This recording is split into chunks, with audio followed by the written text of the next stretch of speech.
Jonathan Wells? Yes, like the well. Like The nice, like the well. like the well. Yeah. Welcome. Thank you. Thank you so much. Yeah, we got there in the end. We did. A little bit of a scheduling nightmare, but that's okay. That is absolutely okay. It's a lovely place you have here. Thank you. It's the records behind me. That's my favorite. That's my favorite part. It's just the aesthetic. Yeah. I just love the aesthetic. Yep. Sets the mood. I think a lot of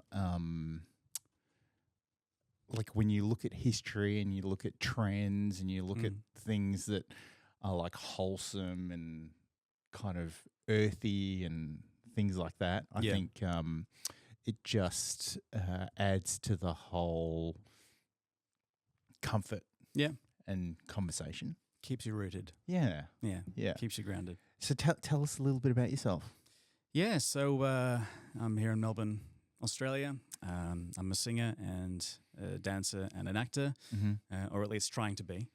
So I like that, trying to be. Trying to be, yeah. It's a hard gig being a creative. Yeah, hard in the sense of, I guess, trying to get people to see you, to listen to you, to believe in you. Yeah. But I find that the work itself is not hard in I guess, the fact that it comes from a lot of joy.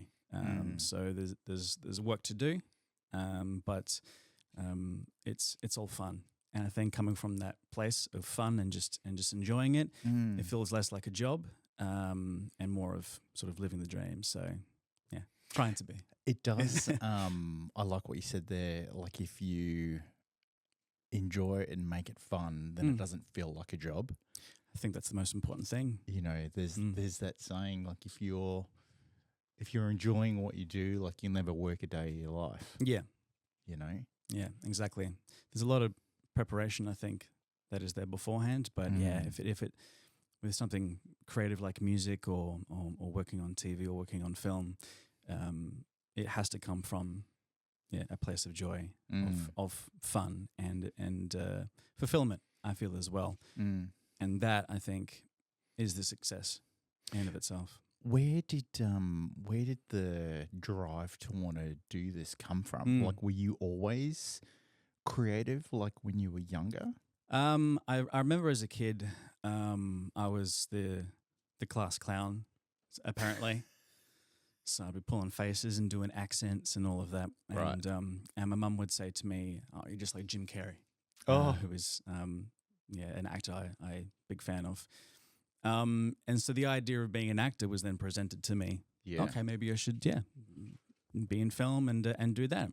But both my parents are musicians. That's where it that came might from. That might be it. Yeah. Yeah. So my mum's a singer and my dad's a guitarist and both songwriters. Are they in a famous band or anything? Well, my mum, she did a lot of backing vocal work for a lot of Aussie artists. Yeah. And my dad is a guitarist for different bands, had his own band in the 90s as well. So a lot of, I guess, my love for music and creativity definitely stems from the both of them. Yeah. Yeah. Do you have any siblings? No, only child. Oh. Yeah. The prodigy. Well, I hope so. They do you find that your parents are living vicariously through you? That's a good question. I love them both very dearly. Two very different people, which is good, you know, to get two different sides. But I think as I've gotten older, I've just been wanting to focus on what makes me happy, whether it's acting and trying to be an actor, or to record music, release it into the world. Just focus on those things that brings me joy, and then see what happens. Because I think for a lot of it, it's out of our hands. You know how it is to be received. We can make the stuff. It is so out of our hands. It's completely out of our hands. You just have to throw it into the universe and see what comes back. Yeah, like a frisbee. You know, it's completely out of our hands. And I think knowing it's fucked. It is pretty fucked. Yeah, knowing that it's out of our hands. I'll pay you later for agreeing with me. Yes, of course. I appreciate that. Cheers. Just knowing that it's out of our hands, I would hope releases us from the pressure of needing to make something that people are going to like, because we don't know what it is people are going to like. All that we know is what we like. And the whole point of music, at least, and I think with, say, writing for a film, telling a story, is to express ourselves, however that expression takes place. And people are either going to like it or they don't. Some people will, some people won't. You know, not everyone loves the Beatles. And we consider them... What? Who the fuck doesn't like the Beatles? Great question. I don't know. But not everyone does. And same with like Michael Jackson, Prince, Stevie Wonder. These legends. Are all the classics. These are the legends, but not everyone loves them. Are they the regular frequent albums that your parents played when you were growing up? Yeah. So yeah, it was Prince. It was Michael Jackson. Stevie Wonder, and you can tell your parents that I had Stick Maribo on this couch. He gave Michael Jackson the keys to Melbourne. The keys to Melbourne. Yeah, when Michael Jackson came to Melbourne. Oh, fantastic! That would have been late 80s, like maybe 80, like for the Bad Tour. Yeah, it must have been. Something like that. Yeah, I wasn't here then. Yes, but yeah, I had Stick Maribo on the podcast. That's brilliant. And I was like, "What the fuck?" Yeah, there you go. I didn't even know who he was. This is a holy seat right now. It was at that point that I thought to myself, I really need to do research on my guests. Oh, okay, yeah. So what have you found out? What have you dug up? Nothing. That's right. That's because so I have a conversation. That's because I don't do my research. Yes, that's okay. I'd rather uncover stuff in the conversation. Yes. Yeah. Unbutton naturally. Yeah, unbutton, unpack, whatever, right? Yeah. Yeah. So, what did you study at school? Because obviously you kind of didn't just jump straight into doing performing, or did you? I didn't go to school. Oh. Yeah. I went to primary school, at least. Oh. But I was homeschooled throughout my teenage years until about 15, 16. Wow. Yeah, so I'm uneducated. I wasn't going to say that. According to the government, I'm uneducated. According to the government? Yes, no qualifications. What was that like? Hang on. Actually, hang on. Before you answer that question, you're not part of some sort of cult, are you? I hope not. No. Okay. No cult today. Okay. Not in the foreseeable future. I started homeschooling when I was about 12. Right. 11, 12. And it was my mum that made that decision. Yeah. And one which I sort of agreed with. I was a very impressionable kid. So she would always say to me, what does that mean? I would absorb a lot of what was around me, perhaps a little bit too much. Right. So I would go to school as myself, the kid the son that she knows, and I'd come home a different person. And she didn't we just talk about that off the podcast? Yes. No. Right. Yeah. So I guess losing that sense of individuality. Right. Which she was concerned about. So for the next 3 years sort of. Is that because you just you came across polarizing characters at school that you really you really wanted to mimic? Or copy? A bit of that. Yeah, definitely. Yeah. A bit of that as well. I remember chasing after the girls as well. Oh. Yeah. She wanted to protect you from the girls. Oh, she's very protective. Yeah. But that makes her a good mum. So because you're the only child. I'm the only child. Yeah. Exactly. No, she's a wonderful mum. And I would say that the disadvantage of being homeschooled is perhaps being less socially integrated into society with other teenagers. But at the same time, I feel like I was a bit lucky because I was able to avoid the whole peer pressure environment, that particular paradigm, which doesn't do anyone any favors. So I feel fortunate with that, and spent those years as a teenager producing music. So I started making tracks when I was about 13, 14. Wow. And started dancing as well, making videos, popping them up on YouTube. And from there, the musical element started to come through more for me as a creative. Yeah. So, where did you get your inspiration from? Well, like when you were doing your music and putting it up on YouTube and stuff like that. Well, I mean, as a kid, the inspiration came from MJ. It came from Prince. I don't remember when it was that I sort of decided, I want to be a dancer as well. I think I do recall watching a little show called So You Think You Can Dance back in the day, and then there was this little known song called "Sexy Back" by Justin Timberlake played, and I had never heard anything in my life up until that point. Really? It would have been So that's the song that got you. That's the song that got me. Yeah, that's the song that got me. And then JT has been an inspiration since, Right. vocally, in terms of a lot of the music that I make. Yeah, definitely. So the idea started to form of being able to sing and dance at the same time. So I just spent a lot of time watching Michael Jackson music videos over and over and over, lots of YouTube videos, and started to do my own thing and received some positive feedback for it. So I thought, okay, well, let's keep going. That's so cool. I mean, look, you could have had someone worse other than JT to Well, he's from that lineage, isn't he? He's from that lineage of Michael and Prince and then James Brown and these guys that are like the front man, the showman. And I feel like he's gotten better with age as well, his music, but also like his personality and his brand and like all of that. Yeah, well, I mean, from the Mickey Mouse Club all the way up until now, it's been a mostly positive brand. Because mostly positive. I'm not sure if Brittany would feel the same way. What? Okay. Yes. Mostly positive. Yes. Other than his Britney Spears years and all of that, but I mean, it's kind of to be expected by anyone that gets into the limelight. Because he was in NSYNC. He was in NSYNC. Yeah. Okay. All right. Yeah. Very talented. The memories are coming back now. The memories. Yeah.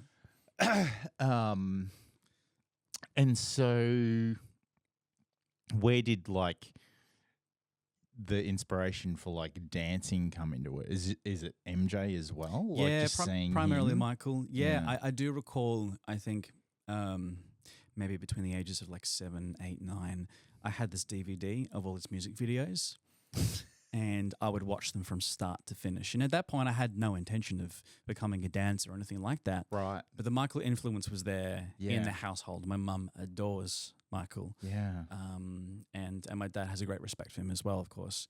So for his music. For the music. Yes. Yeah. Not for his performance activities. Performance? Potentially so. I've always been a believer that he's innocent. I've always been on that side. The controversy. Controversy. Big fan of controversy, if it's good controversy. But no, I think he's an innocent man. And do you think his doctor killed him? I reckon there's a chance. Or do you think it was the diddler? The diddler. Yeah, the diddler. There's that's a whole conversation, isn't it? I would say that there's more to it than that one is presented to us by the media, no doubt. I think that's the least that you can say, is that there is more to the story than what is presented to us. Michael and Prince and some of the others were more outspoken than their contemporaries. So there's more to it than meets the eye, I believe. Well, their music as well was more pioneering, I think, because they were trying lots of new things. They weren't afraid to like risk stuff. Yeah, definitely. And I guess that's where they got like their breaks, in kind of embedding themselves in the music industry. Yeah. Which I guess does kind of make it hard for like up and coming people now because stuff's already been done. I don't know. Well, everything's already been done. Everything already, in my opinion, everything already exists. It's just a matter of who your inspirations are going to be, and then you put in your slice of individuality into it.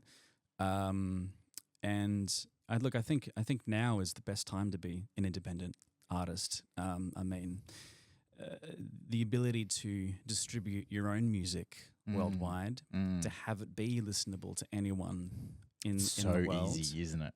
and you can develop your own marketing campaigns. You can learn all about that. Create your own content, of course. So people complain about, say, Spotify and how much they pay out, and how you have to be, content creator, TikTok, Reels, all of that. And I understand those complaints, but back in the day, it was either no one gives a shit, or you have to sign to a major label and potentially lose control over your own music. So which one is it? You choose, So I think today, the ability to generate our own audience, we've never had an opportunity like this before. It's a real prime situation to be in across, all of the technological advancements that we've made so far, and there's so much more to come. Yeah, it does really give the power and the agency for the individual to control everything. Yeah, if that's what they want to do. Sure. Yes, of course you can sign to a label or sign to an agency and like all that type of stuff. But if you want to do it as a freelance, as an independent, you can. The only thing that I think that's limiting to you is knowledge on how to do it. Yeah. Yeah. I would agree. I think it's a constantly evolving market as well. I feel like that the trap, however, can be when people are seduced by the idea of success as independence, especially in such an age where the majority of the content is very me. So look at me, look what I can do, showing off all of that. And not all of that's coming from a bad place, of course. There's a wanting to engage with an audience and to be a part of a community that's there. But I think that there is I would say there's an element of narcissism that can creep in to this kind of paradigm that we're in right now when it comes to content creation. So if you want to become successful, become popular, that's all well and good. I just hope that it comes from a place of sincerity with the music being real to you. And authentic, right? Authentic, yeah. I mean, that's the whole point of it, really, is the music is meant to be a true reflection of what you might feel or however you wish to express that, putting music out. Yeah. On the Joe Rogan podcast, the episode with Jelly Roll, Jelly Roll was talking about how he's coming out with a new album and he's been told that it's going to be like the #1 album like in the world and yada, yada, yada, all this type of stuff. Yeah. And Joe Rogan said to him, "Do you think you're thinking about it too much?" And does it even matter? And he's like, "Oh yeah, but people are telling me this and telling me that, da da da." And Joe Rogan's like, "I wouldn't think about it. Just be you." Yeah. Like it doesn't matter what people say. Just do you. And then he was saying he was kind of agreeing but also saying, but yeah, that's why people are saying that it's going to be the #1 album, because I am just being me. But then Joe's final kind of comment was, "Yeah, but dude, you're like looking into the sun. Yeah. And if you look into the sun too much, you'll get blind. Yeah. And just don't worry about it. Just let it be." If this person is perfectly happy just being themselves, then there's no need to listen to what others are having to say. Yeah. That's exactly right. That's the point. Yeah. Even in criticism, especially, there's this idea that you should take on all criticism. I don't think that's the case. Don't take criticism from people you wouldn't take advice from.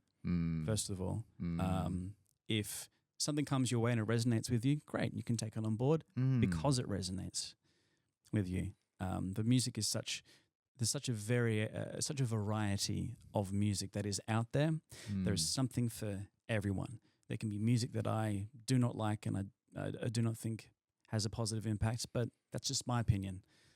There can be someone else that listens and takes that on. What music don't you like listening to? Cookie Monster music. Sorry. What is that? No, just the guys that scream a lot. Look, incredible The technique. screamers. Incredible technique that these Yeah. guys have Yeah. on the hardcore stuff. Incredible technique. Just not for me. As just in, to like, listen to. as in like death metal and Yeah, stuff that like sort of that. stuff. Yeah. Amazing vocal technique. I just wouldn't choose to listen to it. Yeah, A lot of hip hop I'm not too into. Either a bit Mm. selective with that and rap and such. But that's the beauty of it, is that there's something for everyone. So Yeah. yeah. I like how you said Cookie Monster music, Yeah. but you can appreciate the technique that's Oh used. yeah, you can dislike something but still appreciate it. Hmm. You can be like, I don't like this, but I can see how that's actually kind of good. That's pretty good, and other people are going to enjoy that. Therefore, it has utility. You know what that tells me? That just tells me the depth of understanding that you have in the process. I mean, look, I'm sitting here as an independent. I'm an amateur man. All I know is what I like. That's all I know. I think it was Rick Rubin that said something like that as well. Yeah. Yeah. He claims that he has no technical ability. I'm pretty sure he does.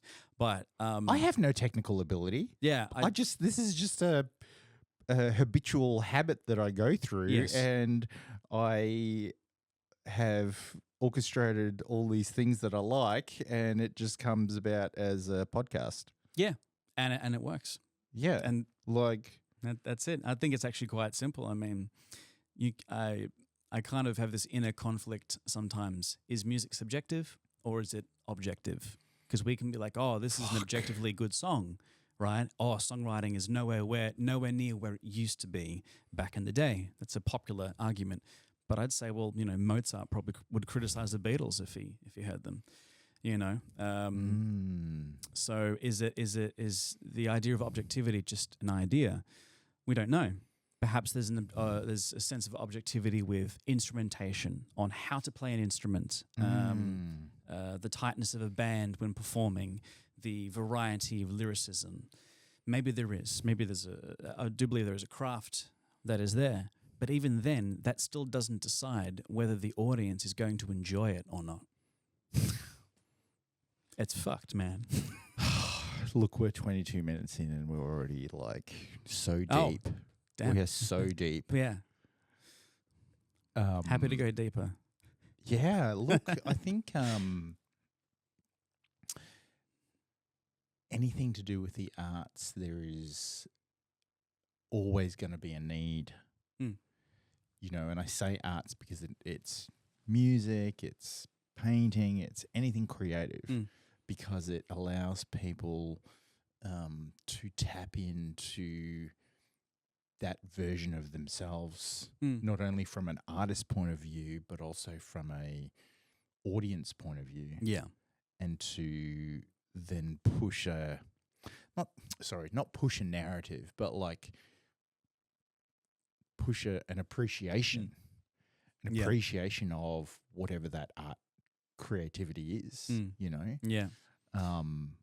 And so what would you call your type of music that you produce? Yeah, so the music I've been recording recently with my best friend. Oh. Yeah. Where are they? Huh? Where's your best friend? My best friend? Yeah. Not currently present. Nah, I'm looking to my left and I don't see him. Not currently present. Not currently present. No. Nah, he's my best friend. He's your OG. He's my OG, and he's an incredible producer, and in my opinion, one of the best mixing engineers in Australia. Honestly. Wow. Yeah. I mean, maybe I'm biased, but I've heard a lot of stuff. I mean, you could be biased, but I love him. How long have you known him for? I've known Craig. Is his name. Shout out to Craig. Shout out to Craig. He knows who he is. I've known him since 2011, and it was a chance meeting as well. At a signing for Chris Lilly, because he was doing one of his shows, and we both love his humor. Yeah. And so we turned up. I think it was one of the bigger shopping centres. Yeah. Maybe Westfield. I think it might have been here in Melbourne. And Australia, mate. We just hit it off, and then we both realised, we both love music. So we started making some stuff, and I'm 29 now, so it's been some time, but things are finally, I feel, starting to come together with my understanding, starting to finish songs, and putting them out and just trying to get the mindset right, trying to get the philosophy right, just not give a shit about what people say. It's hard. It's so hard. How do you sorry, we'll go back to Craig. Sorry, Craig. So he's, in your words, one of the best producers. Yes. Mixers. He's in my opinion, one of the best mixing.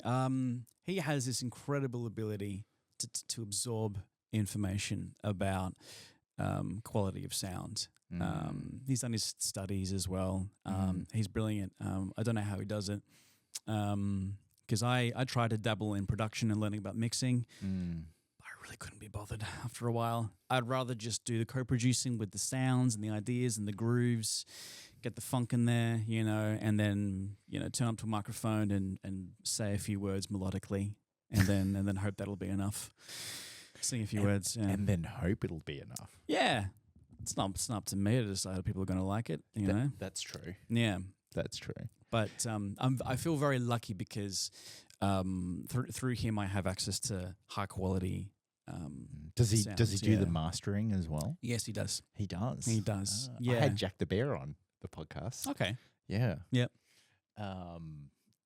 He's been doing mastering for years. Yeah. But I knew nothing about mastering, and then I had a education session with him. Session. There you go. Yeah.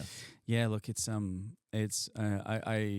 I feel very lucky. So if people hear my music and they believe that it sounds good, it's because of him. I can't really take too much credit for that.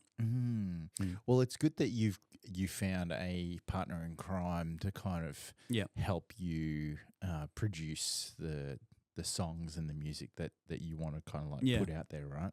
Very lucky. Yeah, it's there are so many people that spend hundreds, if not thousands, going to producers, whether it's at their home studios or more of a professional studio. And even then the chemistry, the synergy may not be there as well. So I feel very fortunate, yeah. It's so important to have that synergy with whoever you're working with, right? Yeah, I'd say so. I mean, yeah. Some people can do it on their own, which is wonderful, but he has the same mindset as me. If we like it, if we like what we're doing, whether it's R&B, funk, pop, combining different genres, throwing a flute in there. Yeah. I mean, hey, if we like it, then we'll do what we can to market it, because that's a separate process. But the idea is, don't make music for the market the music you want to make.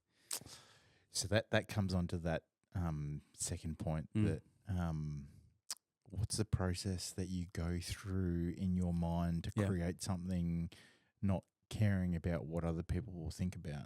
Yeah, I think the more that you care, the less authentic it is going to end up. I mean, I don't want to be too, I guess, critical of major releases, because there's a lot of pressure that those major artists go through. But I'm sure that a lot of people share a sentiment that a lot of modern pop writing is quite formulaic, in the sense of they're following a very specific pattern and catering to modern trends, such as, with TikTok, for example. Apparently songs need to be 2 minutes 20, 2 minutes 30 nowadays. This idea that people don't have an attention span. But I disagree with that, because people will listen to an hour and a half podcast and enjoy that. So, but I guess to get to the point of the process, we just try and focus on what it is that we like. If we have an idea, we explore that idea. Try not to be too limiting with how that takes shape. So we have what we like and what we would want to hear. We have our heroes as well that we're inspired by.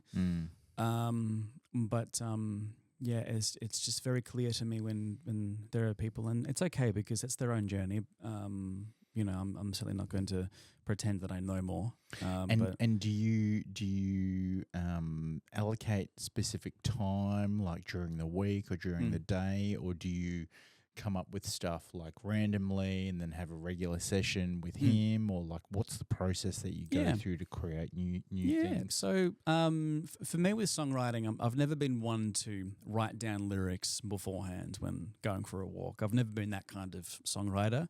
I'm very much inspired by sound itself. So I might have an idea of a sound, an idea of a groove, a particular inspiration, and if we're both somewhat busy, then we can do like an online session together, or I go over to his place and start a beat, start a track, chords, whatever it might be. And then from there, I start to get an idea as to what the melody is going to be on the song. And then only after that, once I have the melody and some chords, then the lyrics will make themselves known. And it either flows or it doesn't. We won't have to refine it. That's fine. But comes from that kind of process. So lyrics kind of come last. I've noticed. Yeah, right. It is. I've had a few musicians on, and they've all had slightly different ways on how they create. There's no one way, man. Nah. That's the beauty of life, isn't it? Well, it's all just sound at the end of the day. It's just audio waves that go into your ear, and you either like it or you don't. How it gets made.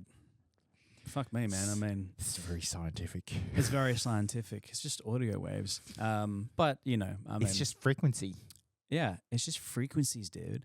Yeah. All I know is what I enjoy doing. And I guess being untrained and not having really studied music, I guess. It's I don't want to limit myself to standards, I guess. Supposed standards in pop music. I actually love that. I love the fact that you're just being as open as you can to the universe in what you enjoy doing, and not trying to follow some sort of like framework or approach. Yeah. Because I think that's where the fluid kind of creative part of the process kind of like comes into play, you know? Yeah, I'd say so. I mean, I know that I have a bit of an ego, so. Shit. Yes. Why? How? Probably being an only child. Oh yes, only child syndrome. Only child syndrome is real, for sure. And I think I recall heaps of sort of praise being put upon me as a young kid. Oh, one of them. I was one of them. I was made to think that I was the best, and I'm 29 years of age now. I mean, bro, you were the only one. It ain't true. You were the only one in class. So of course you got to be the best. Yeah, exactly. There's no one to compare it against. That was a strategy by your mum. Yeah. God bless her, because she is a remarkable parent. Yeah. But I think it's just in retrospect, I noticed that I've been a very competitive kind of person, and it's only in my later years now. I shouldn't say later. I'm only 29, for God's sake. You're really making me feel old. I do apologize. Look, the lower back pain's starting to set in, so hey, I got a fix for that Brazilian jiu-jitsu. Oh, okay. Yeah, my lower back pain's gone. Gone, okay. You're going to have to hit me up after. And I've only been rolling for like 3 weeks. Okay. Three and a half weeks. Yeah. And I was really scared that that was going to like aggravate it. Yeah. Because about 22 years ago. Okay. I bent over to tie my shoelace, and on the left side, I heard like a massive ping. That's not good. And so it's always been there. Yeah.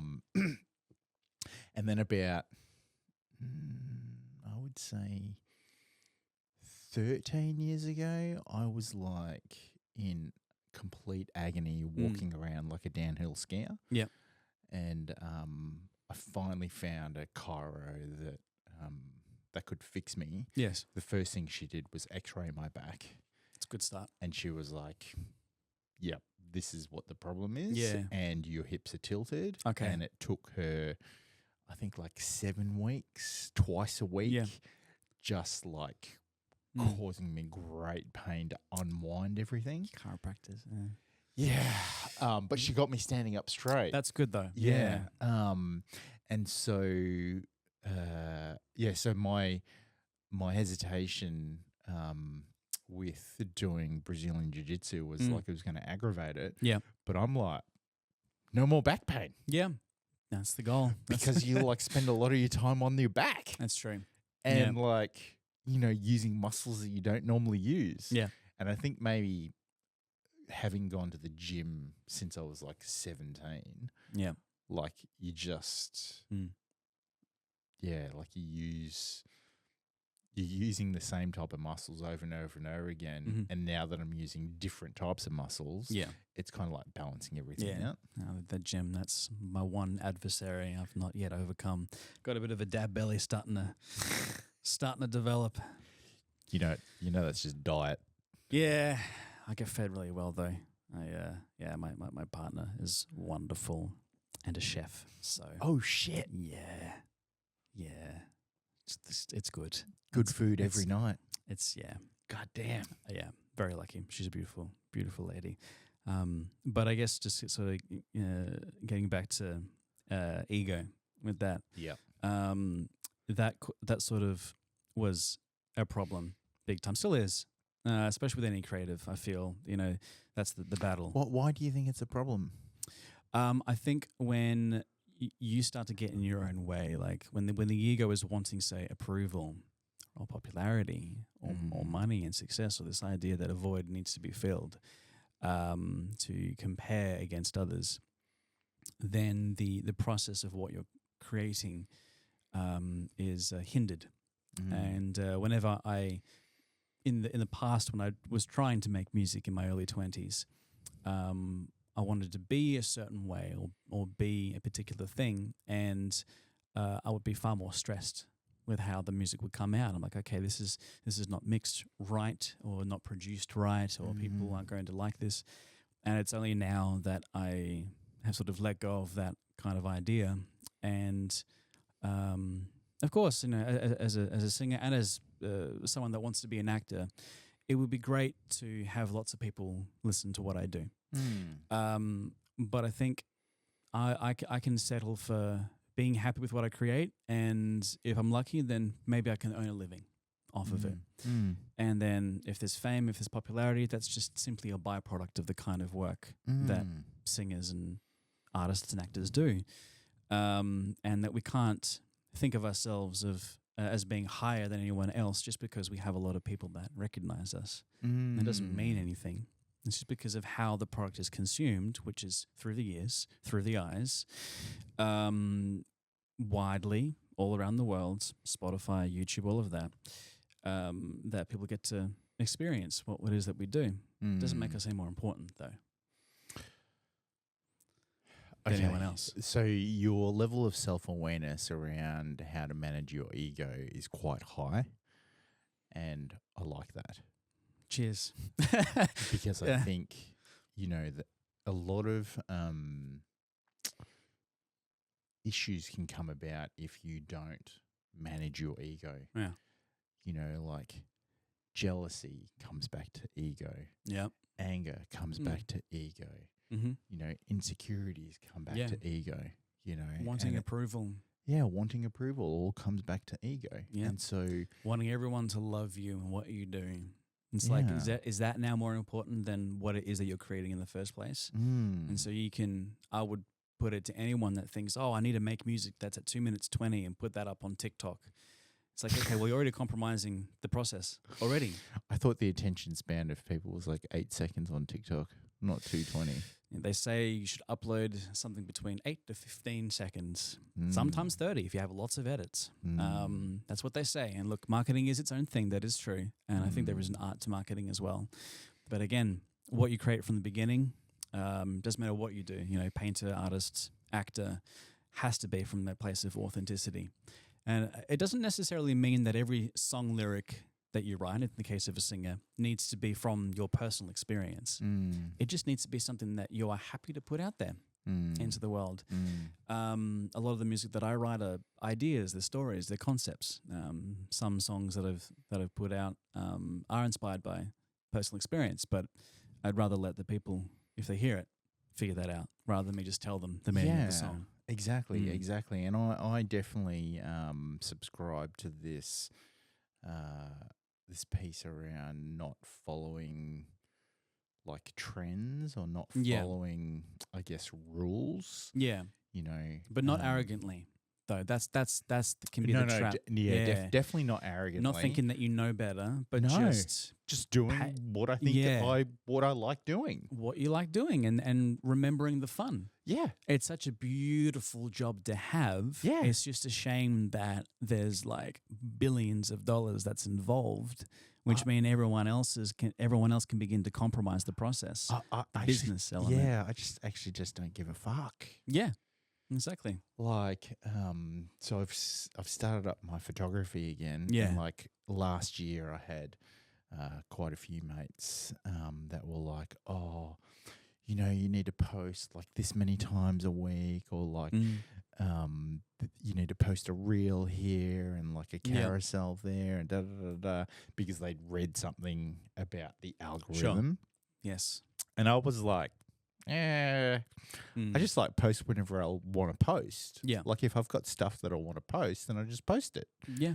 And then some people would like comment or like send me a message. They're like, "Dude, you like post like 24 times a day." And I'm like, "Yeah, because I had time and because I had you want to. because I had stuff that I wanted to put out." And that's what you're content with. Yeah. It's like people have an issue with a person's level of contentment if they're not seen to be doing what they think you should be doing. Yeah. And then it was funny. I think like later on in the year, the same person was like, "Oh, I've heard on an engagement group that now the new thing is just post as much as you can." And I'm like, "Dude, I've been posting as much as I can like for years." Keeps changing, doesn't it?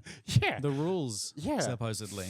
And so what I learned was that because there's this whole thing about trying to fit in with the algorithm to get the algorithm to like push your content out more, right? I hate doing it, man. But in actual fact, what you need to do is you need to train the algorithm. If you train the algorithm, then the algorithm will work for you, not the other way.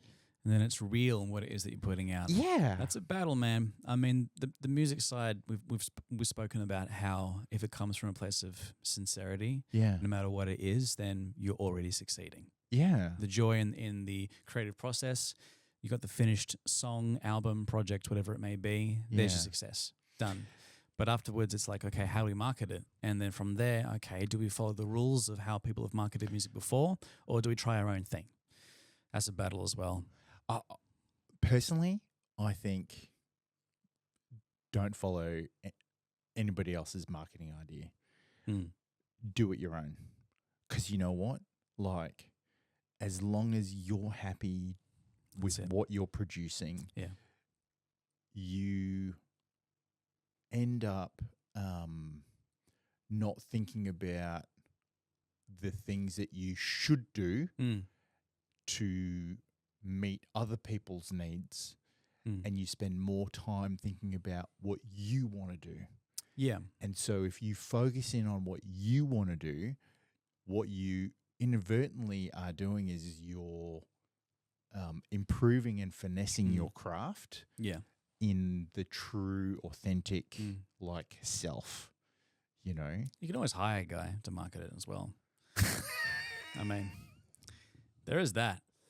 Airtasker, Fiverr, you know. But I guess the reason why I say that is, look, a singer or an artist, they do want to be heard. Yeah. Right? You want to be able to make a living out of it. So I do have to respect, I guess, marketing rollouts and plans of artists that we are inspired by. But I think that there can still be that trace of authenticity even in the marketing itself. You don't have to post, you know, TikTok videos 3-4 times a day, just shoving out the same song. I'm sure there's a way to go about it where you're not made to do that. Now, I'm guilty of making all this content for a song that I put out recently because I want people to hear it. Yeah. But I'm not going to put out a piece of content. What's the song? It's called Hard Falling. Yep. So that came out this month. Yep. October. I should say the month of October. It's an R&B song. My so Craig and I, we wanted to make a track that had this very floaty sort of aesthetic, a very modern R&B, The Weeknd, Justin Bieber sort of thing. Yeah, people can interpret the lyrics however they wish to. It's up to them. Hang on, didn't you say that you didn't like R&B? Oh no, it was hip hop. Hip hop. Some hip hop I love. Sorry, Give me Kendrick Lamar any day. Yeah, absolutely. Yeah, but, yeah. He's got jazz. He's got soul. He's got funk. He does. He does. So we put out this R&B tune and made some visuals for it. All the things that the independent artists do.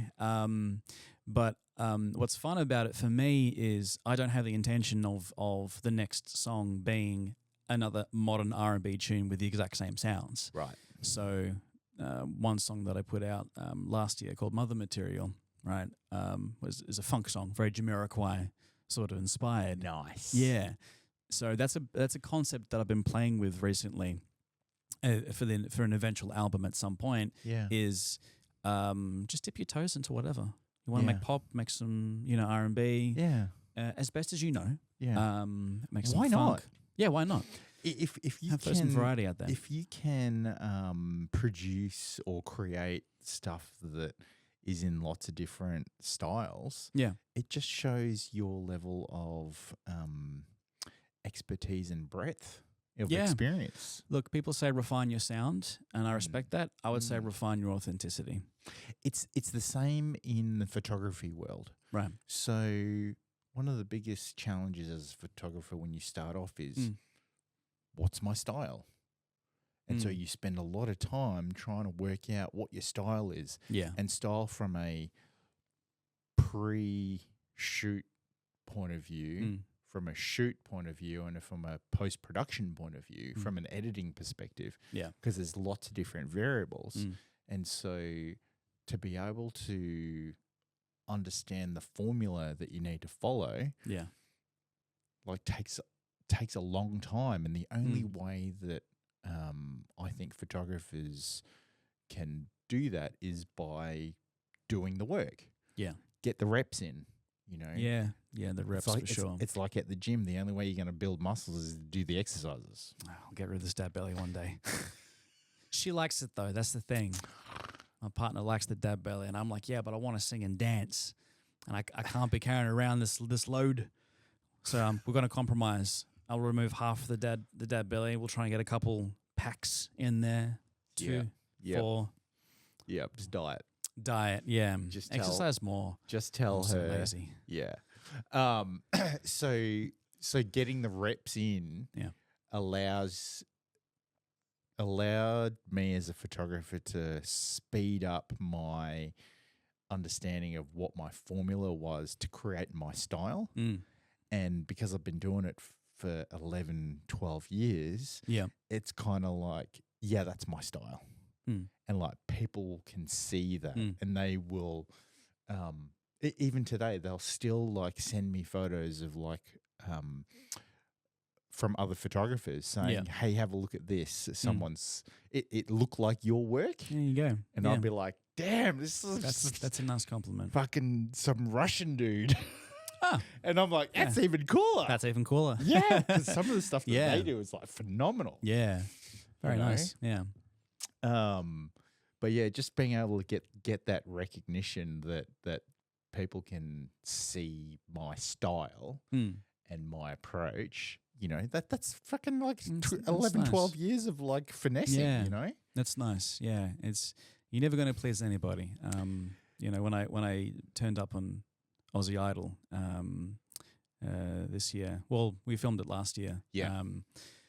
I received a lot of negative messages. Oh, why? People weren't too happy with my performances. The fact that I, got fairly far into top 24 for the season. Yeah. So there was a lot of negative comments that were online. It was my first time sort of having that kind of experience. Okay, in the limelight a little bit. Just a tiny bit with Aussie Idol. And people didn't like my performances in comparison to some of the others. for their own reasons, it's perfectly fine. But I know for myself, I'm an untrained singer. I've never really performed with a live microphone at this stage. It's mainly been the recording studio. So we've now got plans to fix that and then start to do the live gigs and get both originals and covers out there. We'll be doing that soon. But my perception was they have the right as the viewer to have their own opinion, and that's part of their enjoyment of the show, is to be able to judge and to be able to critique, and that's perfectly fine. So reading it, you absorb it and it hurts, and you have some messages which are quite positive, quite lovely. Just don't read it. You can choose not to read it, and that's the battle, of course. But I think that the people commenting on whatever it is that you're doing, if they recognize your style or they want to critique, that's part of their overall enjoyment of what it is that you do. Were these people like singers? I would imagine that they're not. Did they actually have their full name and a photo of themselves on the comments that they were posting? Unlikely. Oh, so they were trolls. Yeah, look, I mean that's how it is. And we know what we think about trolls. Yeah, no, they'd like to stir up shit, but it's perfectly okay. Just stay under the bridge where you belong, and don't come out. Yeah. Like, if you're not going to put your face and your name to your comment, bro, you'll never find... I'll just say thank you for watching, I'm just happy they saw. You'll never find a hater doing more than you. Yeah, that makes sense, yeah. I don't think you would. But again, it's just, they're watching on the couch or whatever it might be. And I'm not going to criticize them because I feel that, that's just how they are. And it's very humble of you to say that. But just because of the fact that they're watching. So I'm already thankful for that. Yeah, okay. I'm thankful for the fact that they're seeing and they care enough to say something. Yeah. Right? And so to be polarizing, for me, is the feedback that I need to know, okay, I'm being myself here. Right? I still stand by my comment. You'll never find find a hater doing more than you. Of course, I agree with that. It's just that there's it's a big deal being on TV.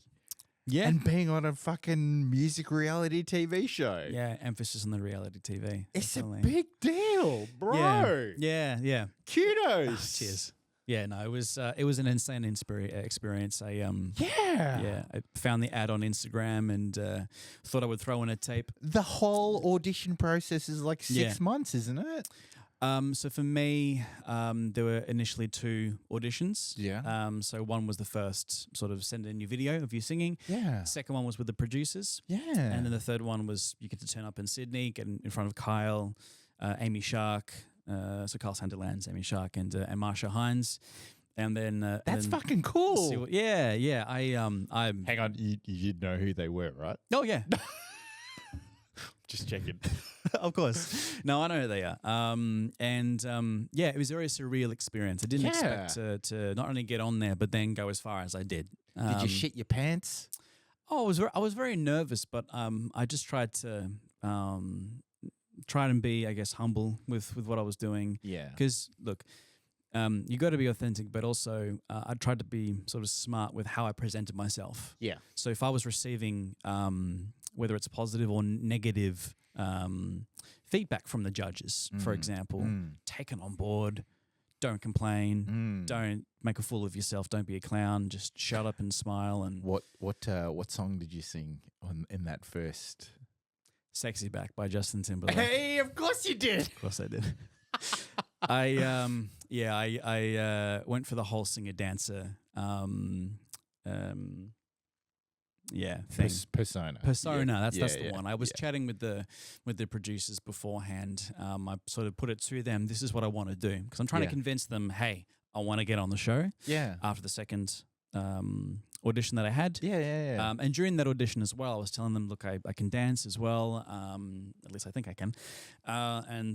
This is what I can do. Maybe it is unlikely that there will be others that will do this. So trying to put myself in there as a cast member, you see, so that I fulfill my role. Right?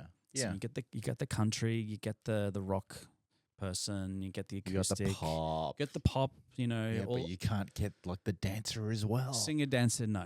So that was my sort of angle, at least, is to put myself forward. And I think that's the main reason why The JT. Yeah, that sort of thing. And look, I mean, I'm never going to compare myself to Justin Timberlake because he is very good at what he does. But that was the angle that I was sort of putting forward. And I think that's the main reason why I got as far as I did, because there was content to come from it. Yeah. I've got my own sort of thoughts on how that whole process works. But because they need to make a TV show, they need to make content. So, yeah. But look, incredible. All the other singers are very lovely. I can't remember with Idol. You're not part of a team, are you? That's the voice. That's the voice. Yeah. So Idol, you're just constantly like doing performances. Yeah. And then they're like voting on whether or not they're going to keep you. Spot on. Stuff So like that. yeah. So up until I think it's the top 10. I don't remember. Maybe top 12, 10, 8 or so. Up until then, it's all pre-recorded. And there are challenges that you go through. So your initial audition, and then singing the same chorus of a song with other people next to you, trying to find a way to sort of stand out in comparison to them. And then we're singing with a couple others, trying to find your harmonies. So like singing as a group. And for me, I was able to get to a stage where it was a solo performance.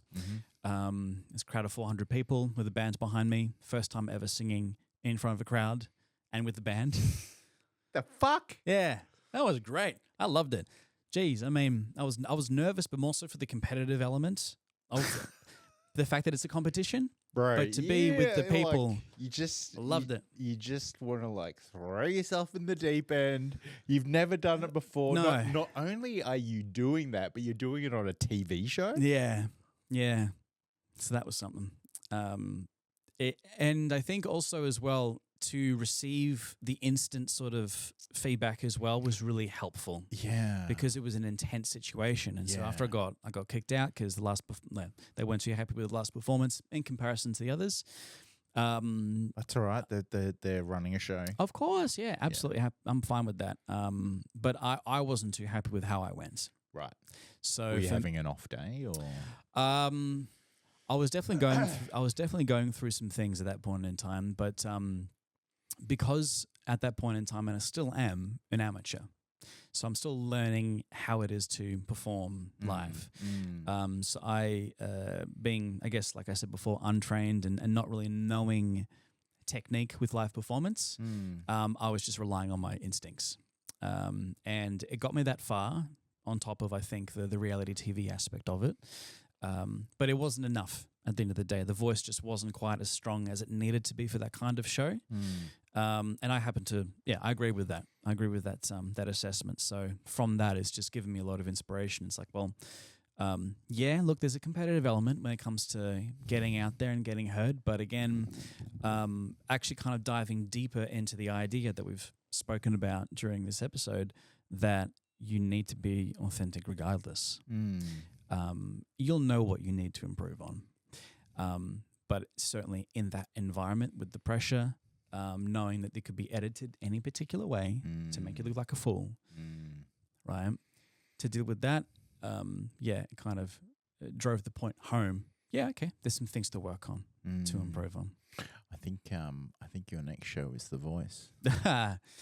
Look, I briefly thought about it, but I don't think I want to participate. Why? Why wouldn't you just want to do take a couple of years to finesse your style? Sure. And, I would, and then I would potentially give it a crack. I thought about maybe returning to Idol. Okay. I had a chat with them this year about it. Not gonna go ahead, which is entirely okay because I was a previous contestant. But no, I think that there are elements to these shows, from my understanding and my own opinion, that I don't think are very healthy for independent artists. The further that you go into the rabbit hole, the harder it is to come out. You start.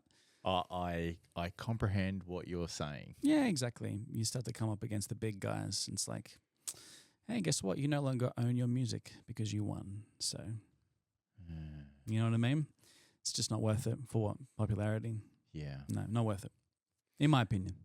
So let's switch now to acting Oh, yeah. and your acting work. Yes. So what acting work have you done?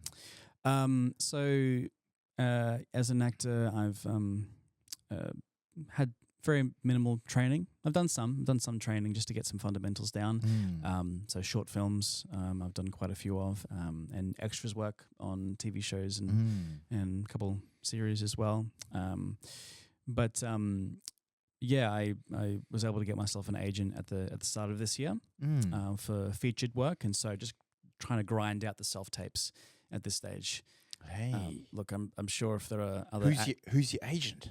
Williams Management is their name. Okay. And they're lovely people. But I'm sure of people that if there are any singers or actors watching this, they understand.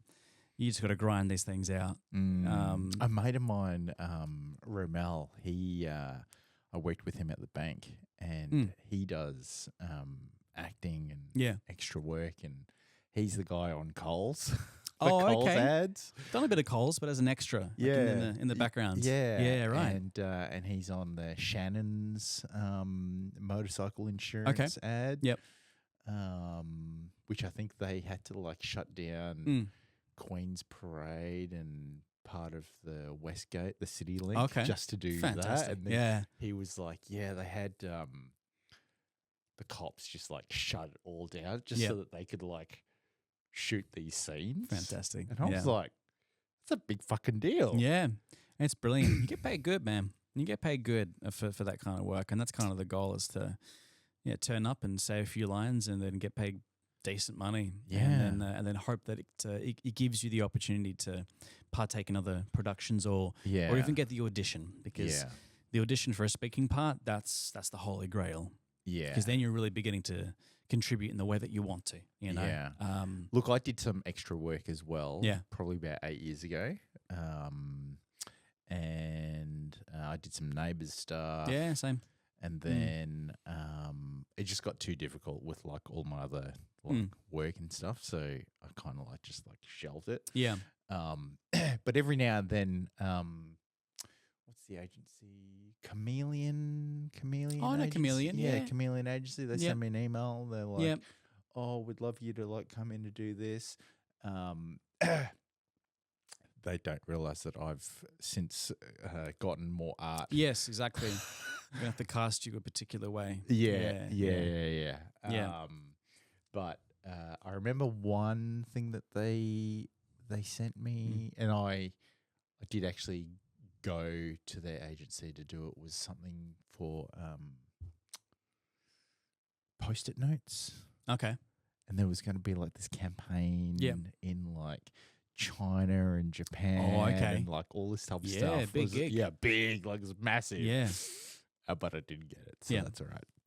That's how it is. I don't think as actors, it's not in our hands. Yeah. That's the amazing thing about it. It blows me away. I've got a friend who is a popular actor, and what they've told me is you can be as good of an actor as you think you are, but at the end of the day, the casting director has the final say. Like, if you fit the project or not. Exactly. Who knows? Yeah. We see so many films and TV shows where we're like, not too sure about. They don't seem very truthful there. Their acting style or whatever it might be.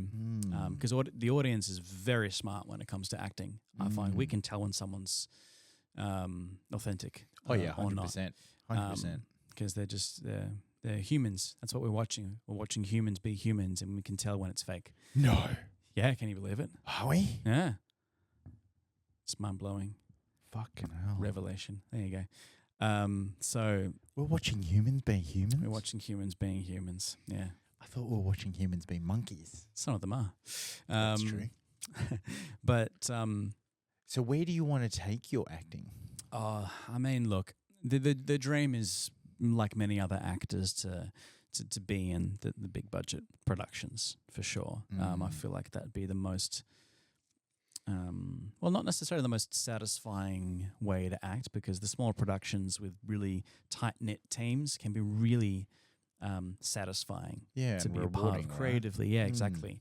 But I guess there is a desire to be a part of the bigger productions, and to make good money from it.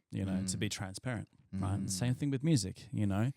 To be able to release music and then do shows and do merch and make good money from it would be great. But I think again with the acting, as long as I can find the truth in it, because then what I'm representing is something that is truthful, and then that justifies, I find, almost everything else that you might need to do.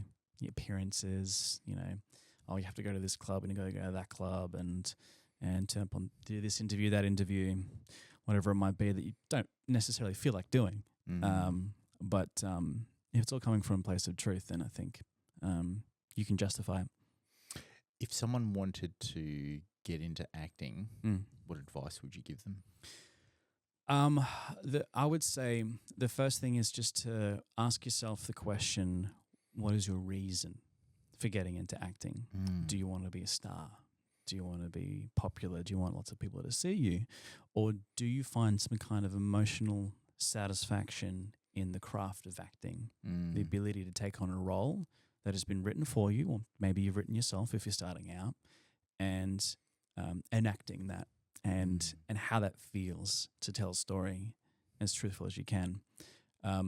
Only you'll have one answer to that question, so you have to choose which one. If it's the former, then look, good luck, because that's a rabbit hole, and you can get yourself into real trouble if it's popularity that you want, because people will do anything for popularity if that's what they are after. In terms of actually getting into the industry, get your fundamentals down, do an 8-week course somewhere. Most places charge like $500 to do 8 weeks, and start off with extras as well. This is just for the people that didn't go through acting school. I can't speak on acting school. I didn't do any of that whatsoever. If you're doing that, great. Keep grinding, keep networking, and enjoy it and have fun. But if you're like me, you kind of have the desire to do it, but you've not gone down the traditional pathways for it. Do your classes, get into extras, behave on set, leave your phone in the green room, please. Don't take your phone on set, guys. Have you had people on set that have had their phone? Yeah. Oh, they in the email that gets sent out to you before every job, it's like, hey guys, leave your phone in the green room. Dude. And it's like, okay, you can trust most people to not take their phone out and take pictures and all that sort of stuff. That's fine. It's just the ability to take direction, right? Learn it there in the email from your agent. Don't do this. That's how you know that you can work with directors. You get good at being told what to do. It's part of the creative project, right? So simple things like that. Just be on your absolute best behavior and make it known that you're really happy to be there. And then put yourself forward for independent short films. But that's so hard, Jonathan. I want to take as many selfies as I can. Yeah, well, are you a fan or are you an actor? Oh, I'm a fan of you. I want a selfie with you. Yes. Yeah. Again, it's the same thing with actors. Actors are nowhere near as important as anyone else. Yeah. It's just people doing a job. Turn up, say a few words, get paid lots. Yeah. The crew are the real heroes. Yeah, they are. The crew are incredible. I was going to say that on Idol, I had such a positive experience with the crew. Really? Yeah. Look, I can have my opinion on the show itself. I'm only ever grateful for it. But the crew are so lovely, even the guys that get you the sandwiches for lunch and the soundies, putting the mic on you, camera crew, That's producers. so good. Yeah, they're doing long days. I mean, we were doing long days as well, but they're there from the crack of dawn all the way to the end. So shout out to, honestly, any crew as part of the production. They are the real heroes. We turn up and show off for a bit and then get attention. Well, the show wouldn't be the show if it wasn't up for them in the background. Yeah, doing all the stuff that they do, right? They're the backbone. They give us the chance to then do what we do. And you need us, of course. You need any singer or actor as part of a creative production to be the face of it effectively. There's a lot of marketing that's a part of that as well, to try and get people to see it, to people to watch it. So we have our job to do, but I think the crew in any kind of production, like a TV series, a film, music videos, they 100% deserve recognition for what they do. What advice would you give your younger self? I would say don't be afraid of failure. That's a hard one. Yeah. Try harder. Don't be lazy. I was lazy. Still am to a degree. Why? Why were you lazy? Why was I lazy? Well, I know that a lot of my time was sort of taken up working full-time job, call center stuff, anything to sort of get by, pay rent.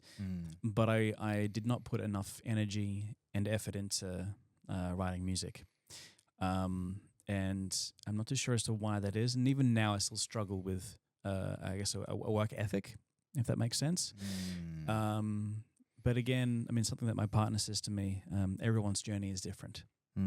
So I used to compare myself to, say, I don't know, like a JT when he was younger, or even Justin Bieber, who achieved a lot of success at a young age, and he was ultimately deeply affected by his experiences in Hollywood, and the diddler. Yeah, JB is he's a good guy. I think I've always been in his corner. I think he's a good guy, and just sort of exploited by the system. So he's done a lot of dodgy stuff himself, and look, I think there's no excuses for some of the stuff that he's done, sure, but man, he's a victim, 100%. When your brand is so squeaky clean, it does raise questions, I think, that's just not possible. Yeah. We will always go through, I guess, times of darkness, and yes, whether or not it's publicized or people know or whatever, I think as humans, we always kind of go through that. Yeah. And then it's up to us to it's our actions and our behaviors that prove our character as to how we kind of come out of it. And so that's what I think about what he's done, Yeah, he's come out pretty well. I think all things considered, he's a family man now. He's very close to his faith, which I respect.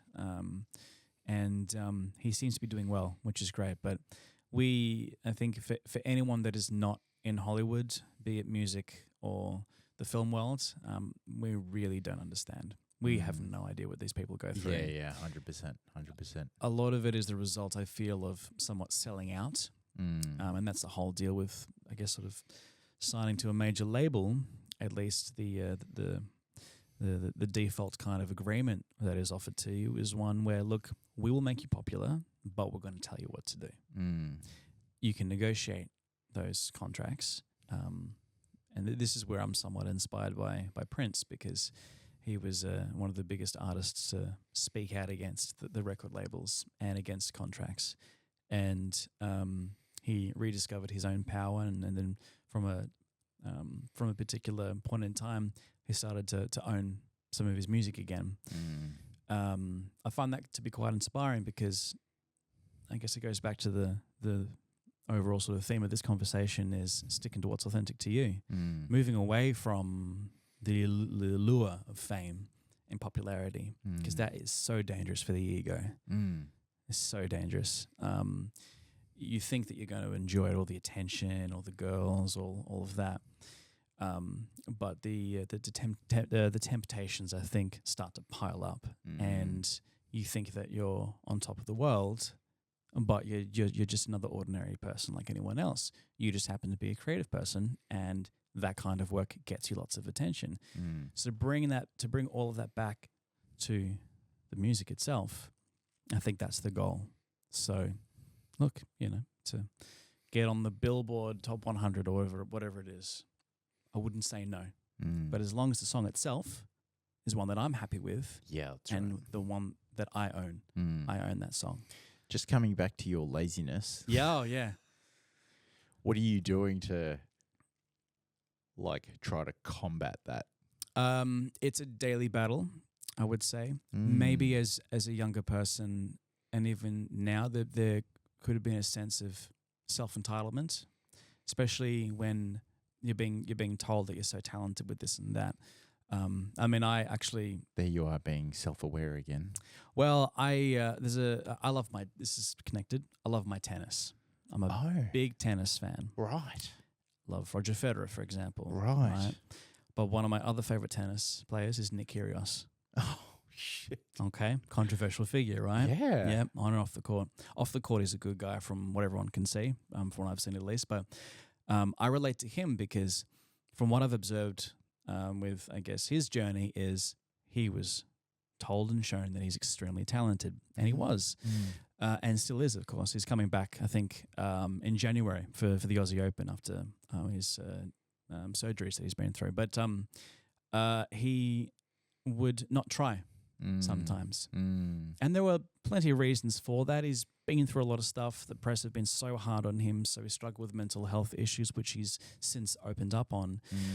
But you could definitely argue that there's a sense of laziness, and that was there. And I think what can happen is you don't want to be shown that your talent doesn't match up against those that work hard.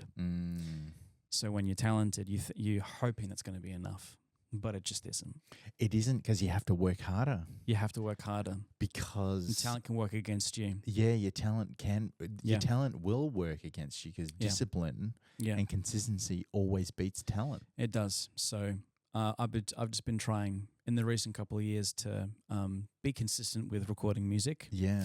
Got a few songs out now. I'm really happy with the quality of them. Yeah, that's good. And there's more to come. There's always going to be more. And then, you know, in my private life, it's just trying to be more responsible for myself. You know, my partner, which I've mentioned, that's a new relationship that's happened this year, and I hadn't had a partner for quite some time. I was doing my own thing for a while, and all of a sudden, there's an extra responsibility that's there. I need to step up as a man as well. So, but that's inspiring, and for me to have that in my life pushes me even harder as well. So yeah, where did your love for tennis come into it? Oh yeah, tennis. Well, both my parents played tennis. That probably helps. There's the parents' influence again. The parents again. Oh God. Yeah, no, I love it. Started watching tennis when I was about 10 or so. And yeah, Roger was always my favorite. The one-handed backhand. Had the opportunity to meet him actually some years ago. Yeah. Wow. Yeah, it was a You upset he retired? Oh yeah, I was very emotional. God, I'm a big crybaby with things like that. Yeah. But I love the game of tennis. It's my favorite sport. So I'll sometimes be up at the middle of the night when they're playing in some random city in some random country. You know, watching my favorite players. So yeah, I love it. How did the situation come about of you actually like meeting him? Oh, so that pretty simple story, that one. It was an Instagram competition at the time. Oh shit! Yeah, this was back in 2016. He was doing a sponsored event with Moet and Chandon. Oh. Or Moe, if you wish to pronounce it that way. And this was around the time of the Aussie Open, so just before, rooftop bar environment. So the competition was to make a post about what it means to be in the now, the present moment, which I'm a big fan of that topic. There's into some of my spirituality over the years, so the idea of the present moment I think is a wonderful conversation. So I made a post about that. I took a photo. Well, I had taken a photo beforehand of being on top of this cliff. I forget the name of the park or whatever it was. But it was a risky photo because there was a massive drop. So don't fall down, preferably. So be safe. Be safe, everyone. Be safe, everyone. So took the photo and then sent that in, and they liked it. And then took my mum because she loved the tennis and Roger as well. Nice. Yeah, and we turned up and lovely people there. You got the photographers, you got the models, you got everyone there. And Roger wasn't there just yet. In the center, there was this ping pong table tennis table. It was all golden as well. So golden table, golden bats, golden balls. And the MC that was there, he was asking different people in the crowd to play against each other. Right. So he picked one guy, and then I got chosen as well. And so we're having a little match, first to 5. So all the years of playing table tennis with my dad probably kicked in. I love table tennis. Fucking great game. Do you hold the bat professionally? No, I hold it like a white guy. Oh, okay. So. Damn. Yes, no. The pen grip, I can't do that. So I hold it like I play tennis. Yeah. You know? Yeah. So yeah. I won that match.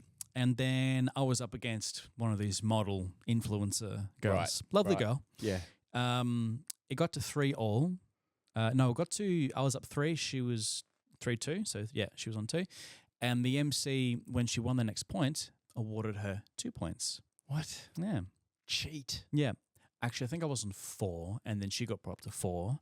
And then from there, whoever won the next points was then going to play against Roger. Oh no! And Did you win? Yes. Hey! Now I understood that the photos would look great. You have this attractive Instagram model influencer lady up against the greatest of all time. Yeah. So I got it. I understood. I wasn't going to be mad about that. But I went for the forehand after she served. I had to do it. And you smacked it? I smacked it. Yeah. Felt a little bit bad, but, you know.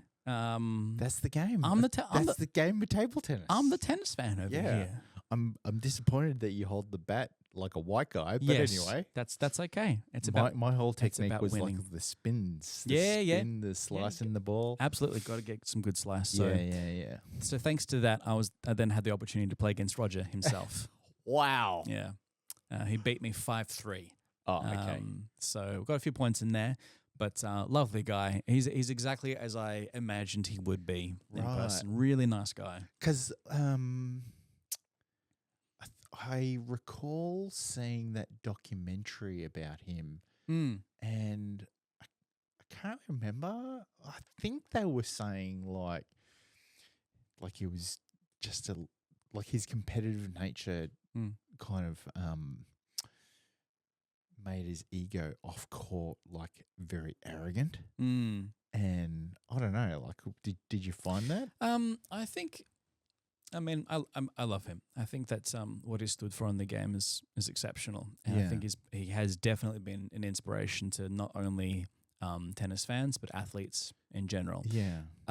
It would be a fair opinion to say that he behaved very well off court, because you kind of have to at that top level. Yeah. So some people say, oh, a human Rafa, part of the establishment, Djokovic doing his own thing. Yeah. Right? I respect Djokovic greatly. Not for he crashed the party. Man, so many times that it would break my heart by beating Roger in the biggest matches. But Novak has proven himself to be an incredible athlete and a very strong person. They're all incredible. Yeah. I think the so we spoke a little bit about having ego. Yeah. And like ego can be seen as being arrogant. But I think it's all about like interpretation. Yeah. Like your ego, your confidence in your abilities can be seen as being arrogant and egotistical. Yeah. But it's just your confidence. It's just your confidence. When it's Look at just Muhammad Ali. Yeah. People would say that he was extremely arrogant. It's like, well, he had every right to be. Yeah. He was incredible. Incredible. Yeah. Even Mike Tyson. Mike Tyson, of course. When he bit Vander Holyfield's ear off, he was just hungry. He was hungry. Man's got to eat. Just needed his protein. Just a small snack to keep himself going. Bit of cartilage. He had an earful. There you go. Wow. Yeah. Sorry in advance, everyone watching up until this point. You would definitely fit being a dad. I've got the dad belly already, so One day, one of these days, I'll try and get a music career, an acting career going first. But it's definitely something that I look forward to. You need a trainer and you need a dietitian. Anyone out there wanting to help Jonathan out? Please and thank you. As long as I keep having good food, though. She cooks so good. Yeah. I feel very lucky, but yeah, I'd love to have kids one day for sure. Would love that. Yeah. So what's your plans for the rest of the year and for next year? So for this year, still working on some original music. So Hard Falling, I've been pushing that out on the different platforms. That's all available for anyone that would like to listen to it. I'm working on releasing a cover to a song up next. Because I thought, you know what, there are some songs I really love, and you can buy the license through a distribution service to release the song. Right. Not going to make any money off of it, but that's fine. That doesn't matter. Yeah. So looking to release a cover of a popular song that we may have mentioned on this podcast already. Previously, we might have mentioned it. And then after that, just keep pushing out more songs. And then eventually, once I have enough, put an album together. So yeah, that's cool. Yeah, that's the plan. And then once I have, I'm working on a bit of a set list right now for some solo shows. Yeah.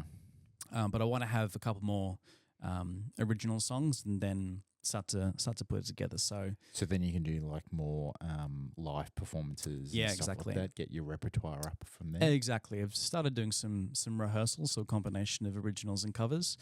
I don't know at all what's in the future. So just focusing on the next song. Yeah, that's great. Yeah, that's great. And how can people contact you? Well, there's Instagram. So Jonathan Wells Music with an underscore, because Jonathan Wells Music was already taken. Damn. There's another Jonathan Wells. There's another Jonathan Wells, bro. And he's a musician as well. Is he? Yeah. So make sure to add the underscore.